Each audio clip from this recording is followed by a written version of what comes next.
3-chi pokoleniya reduktorli mashinalarda juda ko'p holatda ertalab mashina zavodit bo'lmay qolishli holat kuzatiladi. Benzinda ham, gazda ham. Buni to'g'rilashlik uchun switchesini, benzin asosini, programmasini polni ko'riladi, lekin buni yechimi boshqa narsada. Gaz ballondan kelayotgan gazni reduktor o'zida ushlamasdan motorga o'tkazaveradi. Shuni hisobiga benzin bilan gaz ikkalasi aralashib, mashina yurishga qiynaydi. Tushunarli. Demak, gaz ballondan kelayotgan katta bosimli gaz reduktor ushlab tura olmaydi. Natijada gaz shlanka orqali isparitlardan kirib porshning ustiga to'planib qoladi.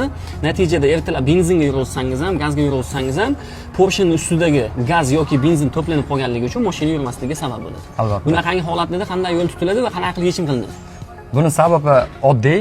Bu muammoga ko'p holatda arzimagan magnit prichinka klapanni salniga sabab bo'ladi. Bu magnit orqasida turadigan salnik, bu salnik yirtilib qoladimi shunda? Yirtilib qoladi, qotib qoladi. Arzimagan birgina salnik orqasidan shuncha muammo kelib chiqadi. Tushunarli. Okalar, shu salnik yaroqsiz holatga kelib qolganligi sababli gaz ballondagi katta gaz bosimini ushlab tura olmasdan motor ichiga o'tkazib yuborganligi uchun mashina sasab bo'lib, piralavat bo'lib, mashina yurmay qolishligiga sabab bo'ladi.